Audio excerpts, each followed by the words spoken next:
the Magic and the Timberwolves. And like I didn't think Magic was cool as a kid, so I'm like, oh, I like Wolves, like I'll be a Wolf. And so it's just one of those things of like they would come into town, once, twice a year. Those would be like I'd maybe go to like 4 or 5 Kings games a year, and those would always be in the set that I would go to. My dad would take me, or my friends would take me, or whatever if they had tickets. Like I'd go there, I'd follow box scores, and then like as I got older, like you'd see them, and they started actually getting somewhat decent on a national level. You would get to watch them more often, and then you get satellite TV and League Pass gets introduced. So I jump on that because I'm a huge basketball nerd. So like I would watch them all the time then, and that it just I don't know. I picked them and then just kind of stuck with them, and it hasn't been the best decision I've ever made in my life because it's been a pretty bad franchise. But it was just a dumb choice as a kid. I've watched that Kevin Garnett interview with John Thompson over and over just because I had the smallest exposure being in Chicago, and KG played his last year of high school here. Yeah. And so it was news when he came in the league. But see the emotion and him talking about like Wally not getting a contract, like all the turmoil that was going on with them the year after they went to the Western Conference Finals. What was it like for you as a fan and like a basketball junkie? And plus, I'm guessing by was that 05, 06, you were starting to do some basketball writing. Yeah, I started doing some writing like around 06. I mean, when they got like good enough to that one year make the Western Conference Finals, and I'd always like it was growing up, and I'm a very competitive person. My friends are very competitive people, so like they were Kings fans, I was Wolves fans, and they were kind of like both getting good at the same time.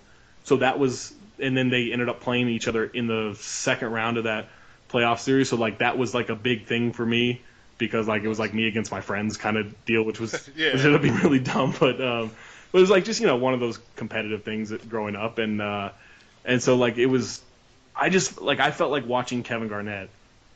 Well, all right, now this is going to sound like I'm mimicking him. Maybe I am. Like I really thought anything was possible. Like I really thought like he was that good where anything could happen with that team because their rosters were garbage. Like I mean, Trenton Hassel's like 4th all time in Wolves minutes played. Like Trenton Hassel's a decent role player, right? Like could play defense, could hit a baseline jumper, but he's like top 4, top 6 in minutes played in Timberwolves history. Like it's just been some really bad rosters. But Kevin Garnett just made up for everything, or it seemed. And so like when they got to the Western Conference Finals, it was like, all right, now they're here. Now they can compete with the Spurs and the Lakers and all those teams and be fine. And then it just all fell apart. and it all fell apart as I was like getting into writing, where I was like, oh, I know more than anybody. I'm gonna write about the NBA and show people how it really is. And then like you get into it and you start realizing like, oh, I really know nothing. Like I know absolutely nothing about the league and how stuff is run. Like I think I know basketball a little bit, and like at the time, like I probably knew more than your average fan. Like I knew all the rosters, I knew scouting reports, all these guys. Like, but you don't really know what you're watching, and you have to learn. Like you really have to learn how to properly watch a basketball game if you want to analyze it. And so like it was a lot of growing up at the same time of realizing like this franchise is really bad and there is no hope.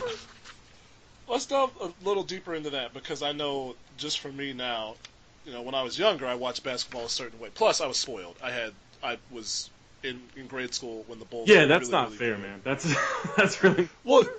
I mean, it sucks now because like 2010 and 11 was actually 2008 when the Bulls played the Celtics was my like rebirth of being a full-fledged Bulls fan. Like after Jordan retired, I didn't even pick up a basketball. Like I didn't play basketball. I didn't watch it. I didn't think about it because it was just this weird like mourning period, which sucks because I'm 6'3" now and have really long arms, so I probably could have played basketball. But watching it then and watching it now is different. Like I can pick up, plays and how players are playing, how much they're playing, rotations, things like that. But there's more that goes into it than that, obviously. That kind of is that average fan thing. So talk about how do you have to watch a basketball game to really be able to dissect it and analyze it and write well about it?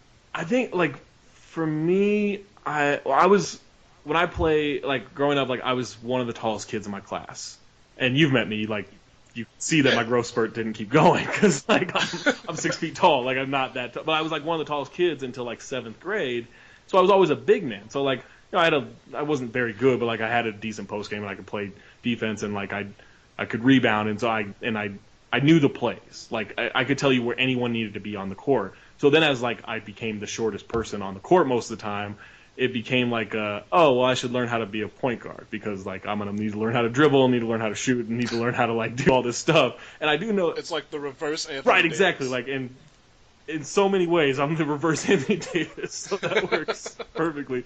But then, so like you try to like learn how to be a point guard, and I've kind of likened that to how I've learned to watch basketball. Like you pay attention to the ball because you've got to pay attention to the ball, but like you also have to see everything else going on away from the ball. And when I learned how to like, when I learned that, oh, stop focusing on whether or not this guy's going to get crossed over and like start looking at like guys coming off screens, where the help defense is, like all that stuff. That's when I really learned how to like start watching basketball in a way where I felt comfortable, or I began to feel comfortable analyzing it. Now, around the rest of the league, I've seen just guys. This is more technical stuff. I've seen Ethan Strauss and a couple of other guys. I think Dan Devine.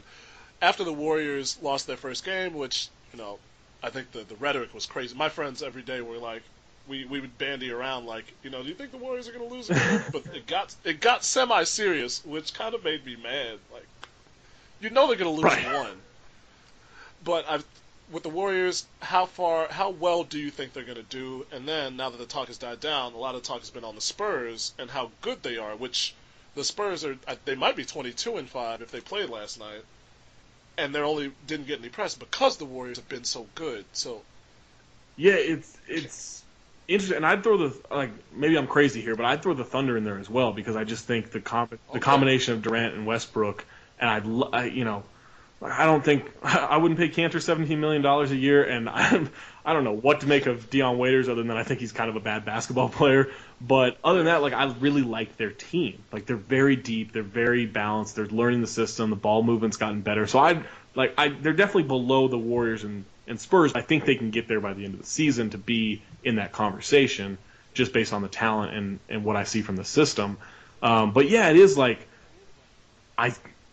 the Spurs fascinate me from a standpoint of, I keep looking back at like, all right, well, the Sun, like this is basically like a steroids version of the Sun. It's what we're seeing from the Warriors, right? Like everything they do is on a better level than what that Suns team was, but it's kind of the same concept of how they attack the league. Well, who used to beat them?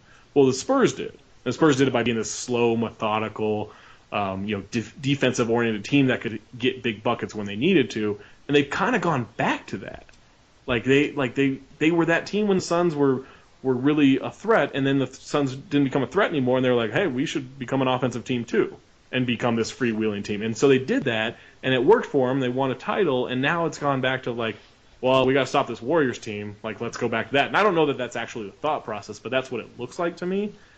And so trying to figure out if that can really work 4 out of 7 times in a playoff series, it kind of makes my brain hurt. Like, it's that hard of an equation to figure out, because it'd be easy to just say, like, oh, yeah, the Spurs are tough enough. They're a historical defensive team right now. They'll beat the Warriors. And you can say that and feel, like, pretty decent about it. Or you can just say, like, no, this is crazy. Look at the Warriors. Like, they do everything exactly how you want it to be, and they look to crush every opponent because they want to prove that they're not a fluke. No one's stopping them. That makes more sense to me, but I don't really know how you parse out like what you think is going to happen the rest of the season and if they meet in the playoffs, because it is kind of like two teams we haven't really seen on this level. And that's saying, how 70 years, I guess, of NBA basketball. Yeah, something like that. And to say that is pretty, that's a tall statement. Yeah, and it doesn't mean they're better than like every team that's ever played before, but like this Warriors team really might be better than that Bulls team because of the 3-point shot. And like if the Bulls had come around when these rules existed, yeah, I'm sure they'd be a different team. But the evolution of the game, like things build on each other, and I think that matters. Right. That Bulls team was built on it had always been built really on defense. Like it had Jordan and Pippen, so yeah. Right. But it was about like this full court trapping, especially the early part, like Horace Grant and running everywhere and trapping on defense. But yeah, they didn't, like, your shooters were Judd Bushler and Steve Kerr and Tony Kukoc and John Paxson, those guys. So it is different how they play. What did you think about what Greg Popovich said about, like, was he just being Greg Popovich, or was he serious, or what he said about the 3-point shot? Yeah, I think he really feels like that, but he's too smart to know that, like, all right, well, he's not going to be Byron Scott and he's not going to be Randy Whitman here. Like, he hates the 3-point shot, but he knows he needs it. So it's just kind of like an acceptance of, well, if I want to be successful at my job, I have to do this, right? Like, if I didn't like analytics, like I'm not like, oh, analytics show us the way all the time. I think it's a great checks and balance with an ever evolving like eye test for me, because I'm still learning how to watch the game. Like you're still always learning as a writer and as an analyst of the NBA, because things change and there's only so much basketball knowledge you can actually have. And the way to test that is like talk to an NBA scout. Like it's like speaking to someone who's speaking Mandarin. Like it really is a different language, and it's all basketball, but it's just a different language, to where you really have to kind of adjust the way your brain operates with that. But like if I didn't like analytics, and I said like, well, I'm not going to use those in my writing at all as I analyze the league, well, that would just be foolish to me, because even if I don't like them, it's still a pretty decent like checks and balance, and it doesn't always work out, and then it causes you to go watch more games and go figure out what is missing.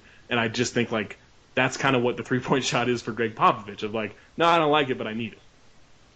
Fair enough. And I know this is a good one for me.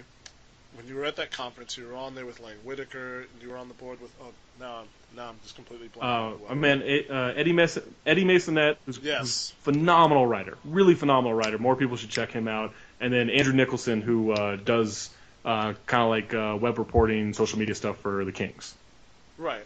And you guys all talked about the social media influence of the NBA, and your heavy presence on Twitter. You did this Reddit AMA, and there's I don't know if you've seen the comic, the internet fuckwad theory. No, I haven't.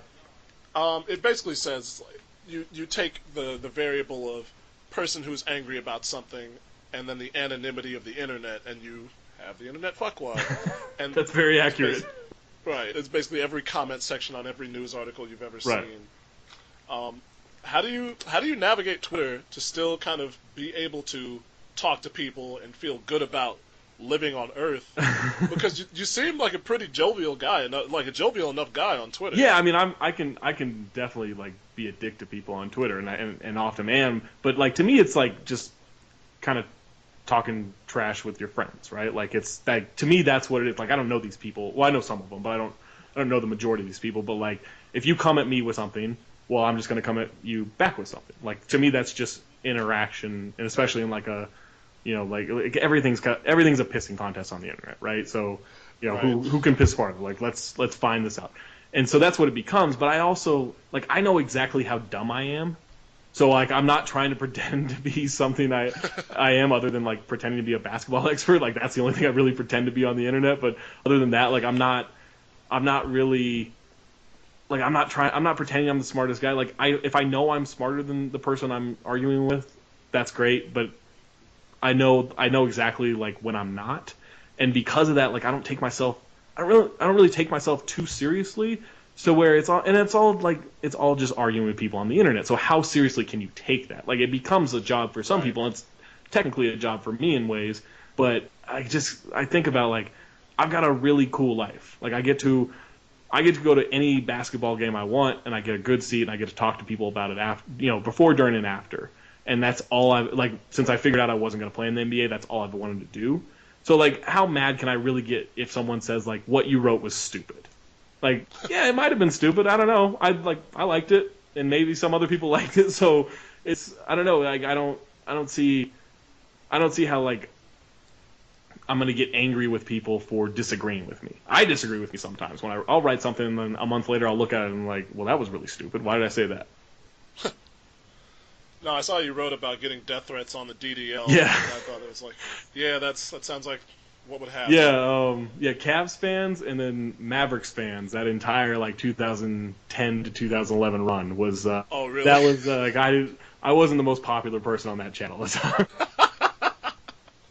and too, it's like, all right, well, what is this person on the internet really going to do to me? I'm sure like some people have said that and it's ended horribly, but I just like the odds of not worrying about that. No, yeah, and I know I don't know if you've heard about this. Like, it's kind of it's not necessarily a niche, but it's brought up the question